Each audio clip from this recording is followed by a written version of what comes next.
Hello friends, இந்த வீடியோவில் வந்து April May 2025 எக்ஸாமுக்கான B3251 BEED subject important question தான் பார்க்க போகிறோம். ஆல்ரெடி இந்த இம்பார்ட்டன்ட் கொஸ்டின் பிடிஎஃப் பார்த்தீங்கன்னா ஆப்பில் வந்து அப்ளை பண்ணிவிட்டு மார்னிங் வந்து கம்யூனிட்டி போஸ்ட்டில் வந்து சொல்லியிருந்தோம். ஸோ ஓரளவுக்கு அதை யூஸ் பண்ணி பார்த்தீங்கன்னா எல்லாம் படிச்சிருவேன் நினைக்கிறேன். இப்போ வந்து வீடியோ பார்த்தீங்கன்னா ஒவ்வொரு யூனிட்லையும் எந்தெந்த கொஸ்டின்ஸ் எப்படி படிக்கலான்ட்டு டீட்டெயிலாக வந்து பார்த்தீங்கன்னா சொல்லிடுறேன். ஸோ அதுக்கு எத்தனை படிச்சிங்க. ஓகே, இப்போ வந்து பார்த்தீங்கன்னா இந்த சப்ஜெக்ட் பொறுத்தவரை யூனிட் 2, 3 and 5 வந்து பார்த்தீங்கன்னா மேக்ஸிமம் தியரி கொஸ்டின்ஸும், நெக்ஸ்ட் யூனிட் 1 and 4 வந்து ப்ராப்ளம் ப்ளஸ் தியரி ரெண்டுமே கலந்த மாதிரி கேட்கலாம். ஸோ மேக்ஸிமம் தியரி பார்ட் வந்து இதுன்றனால முதல்ல என்ன பண்ணிங்கன்னா யூனிட் 2, 3, 5 வந்து பார்த்தீங்கன்னா ஃபஸ்ட் நல்லா பார்த்துட்டு நெக்ஸ்ட் வந்து யூனிட் 1, 4 பார்த்தீங்கன்னா அதில் எதாவது ப்ராப்ளம் பார்த்துங்க. அதன்படி இப்போ யூனிட் 2 கொஸ்டின் முதல்ல பார்த்தோம்னா இதில் வந்து முதல்ல என்ன பண்ணிங்கன்னா டிசி ஜென்ரேட்டரும் டிசி மோட்டாரும் ஃபஸ்ட்டு நல்லா தெளிவாக படிச்சிங்க. இதில் இருக்கக்கூடிய அந்த types, working principal, EMF equation, இந்த மாதிரி ஒவ்வொரு டாப்பிக்கும் ஒவ்வொரு ஈக்குவேஷன் இருக்கும். இப்போ டிசி ஜென்ரேட்டர்னா இஎம்எஃப் ஈக்குவேஷன் இருக்கும், டிசி மோட்டார்னா டார்க் ஈக்குவேஷன் இருக்கும். ஸோ இந்த மாதிரி என்னென்ன ஈக்குவேஷன் இருக்கோ அதெல்லாம் கூட நல்லா கம்ப்ளீட்டாக படிங்க. ஏன்னா கொஸ்டின் பொறுத்தவரை ஒன்று காமனாக வந்து explain DC generator with its working principle அந்த மாதிரி காமனாக கேட்பாங்க. ஸோ அந்த மாதிரி கேட்கும்போது நீங்கள் வந்து அந்த டயக்ராம்லாம் போட்டு அதுக்கான ஒர்க்கிங் பிரின்சிபலாக பார்த்தீங்கன்னா ரைட் பண்ணுற மாதிரி இருக்கும். அப்படிலாம் குறிப்பிட்டு இந்த டிசி ஜென்ரேட்டரோட இஎம்எஃப் ஈக்குவேஷன் பார்த்தீங்கன்னா எக்ஸ்பிளைன் பண்ணுங்க சொல்லுவாங்க. ஸோ அப்போது நீங்கள் வந்து இது கம்பல்சரி பார்த்தீங்கன்னா ரைட் பண்ணுற மாதிரி இருக்கும். ஸோ அதனால் படிக்கும்போது இப்போ இந்த டிசி ஜென்ரேட் டிசி மோட்டார் இது வந்து கம்பல்சரி ஒரு ஆப்ஷன் மேக்ஸிமம் வரும். ஏன்னா ஒரு கொஸ்டின் வந்து ஒரு ஆப்ஷன் வந்துடும். ஸோ அதனால் இது ஃபஸ்ட் நல்லா தெளிவாக படிச்சிருங்க. இதில் இருக்கக்கூடிய எல்லா டாபிக்ஸும் நல்லா கவர் பண்ணிங்க. அதுக்கப்புறம் என்ன பண்ணிங்கன்னா ட்ரான்ஸ்ஃபார்மர் கொஸ்டின் வந்து பார்த்தீங்கன்னா படிச்சிங்க. இந்த டிசி மிஷினும் ட்ரான்ஸ்ஃபார்மர் படிச்சிட்டிங்கன்னா கம்பல்சரி ஒரு ஆப்ஷன் வந்து பார்த்தீங்கன்னா ஈஸியாக பண்ணிடலாம். ஸோ யூனிட் 2 பொறுத்த வரைக்கும் இந்த டிசி ஜென்ரேட் டிசி மோட்டாரும் ட்ரான்ஸ்ஃபார்மர் படிச்சிங்க போதும். நெக்ஸ்ட் யூனிட் 3 கொஸ்டின் பொறுத்த வரைக்கும் எப்படி படிங்கன்னா முதல்ல என்ன பண்ணிங்கன்னா பிஎன் ஜங்ஷன் டயோடும் ஜெனரேட் டயோடும் நல்லா படிச்சிங்க. ஸோ இதை பேஸ் பண்ணி இந்த forward bias diode, reverse bias types, V characteristics, working principle இதெல்லாம் நல்லா பார்த்துங்க.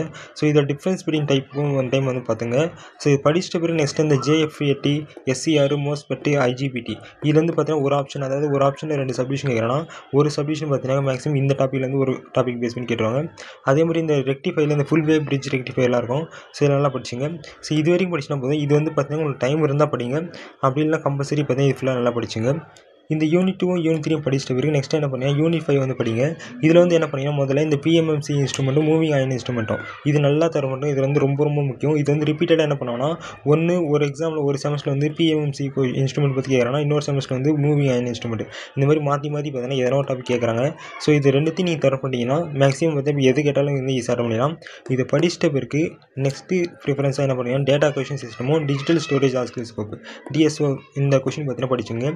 இது 2 கொஷினுமே எனக்கு தெரிஞ்சு போதுமானது தான். பட் பார்ட் சிக்கு வந்து பார்த்தீங்கன்னா 2வது கொஷின் 4வது கொஷின் வந்து கேட்க அதிக சான்ஸ் இருக்கனால இந்த கொஷின் ஒன் டைம் வந்து நல்லா பார்த்து வச்சுங்க. இந்த 2 watt meter method, 3 watt meter method, அதே மாதிரி 3 ஃபேஸ் வாட் மீட்டர் இதெல்லாம் ரொம்ப முக்கியம். ஸோ பார்ட் சியில் வந்து பார்த்தீங்கன்னா எதனா ஒரு டாபிக் பேஸ் பண்ணி கேட்பாங்க. அதே மாதிரி இன்ஸ்ட்ருமெண்ட் ட்ரான்ஸ்ஃபார்ம் இந்த CTPT எதனா ஒரு டைப் பேஸ் பண்ணி வந்து கேட்பாங்க. ஸோ அதனால் இந்த 2வது நாள் கொஷின் பார்த்தீங்கன்னா ஒன் டைம் வந்து நல்லா பார்த்து வச்சுங்க போதும். ஓகே, இப்போ வந்து பார்த்தீங்கன்னா தியரி பார்ட்டுக்கான யூனிட் 2, 3 and 5 கொஷின்ஸ் வந்து பார்த்துரும். நெக்ஸ்ட் வந்து ப்ராப்ளம் ப்ளஸ் தியரிக்கான யூனிட் 1 and 4 கொஷின் பார்த்தோம்னா யூனிட் 1 பொறுத்த வரைக்கும் நோடல் அனலைசிஸும் மெஷ் அனலைஸும் இது பேஸ் பண்ணிக்கிற ப்ராப்ளம்ஸ் நல்லா பார்த்துங்க. அதேமாதிரி RLC சர்க்யூட் இது பேஸ் பண்ணி தியரியும் ப்ராப்ளம் டெரிவேஷன்ஸ்லாம் இருக்கும். அதேமாதிரி ஸ்டெடி ஸ்டேட் அனலைஸ் இது பேஸ் பண்ணி ப்ராப்ளம் நல்லா பார்த்துங்க. மேக்ஸிமம் இது ரெண்டே போதும் தான். கிச்சாஸ்லாம் உங்களுக்கு வந்து டைம் இருந்தால் அது பேஸ் பண்ணிக்கிற ப்ராப்ளம்ஸ் நல்லா பார்த்துங்க போதும். அண்ட் ஃபைனலாக யூனிட் 4 பொறுத்தவரை இதுலேயும் வந்து பார்த்தீங்கன்னா தியரி கொஷின்ஸ் பார்க்கும்போது error detection and correction codes இது பேஸ் பண்ணி பார்த்தீங்கன்னா தியரி கொஷினை கேட்கலாம். மிச்சம் இருக்கிற இந்த கேம் ரிப்ரசன்டேஷன், காம்பினேஷன் லாஜிக் சர்க்யூட் இது பேஸ் பண்ணி பார்த்தீங்கன்னா ப்ராப்ளம்ஸ் கேட்பாங்க. ஸோ இந்த தியரி கொஷின்ஸ் தான் நெக்ஸ்ட் இந்த டாபிக் பேஸ் பண்ணி ப்ராப்ளம்ஸ் நல்லா பார்த்துங்க. ஸோ மேக்ஸிமம் இது வரைக்கும் பார்த்தீங்கன்னா கம்பல்சரி எல்லாம் நல்ல மார்க் எடுக்கலாம். ஓகே, இப்போ வந்து பார்த்தீங்கன்னா 5 யூனிட்கான இம்பார்ட்டன்ட் பிக் கொஷின்ஸ்லாம் பார்த்துரும். இப்போ இந்த கொஷினுக்கான நோட்ஸும் அதே மாதிரி பார்ட்டி 2 மார்க்ஸ்க்கான கொஷின் அண்ட் ஆன்சர் பார்த்தோம்னா ஆப்பில் வந்து அப்டேட் பண்ணியிருந்தோம்.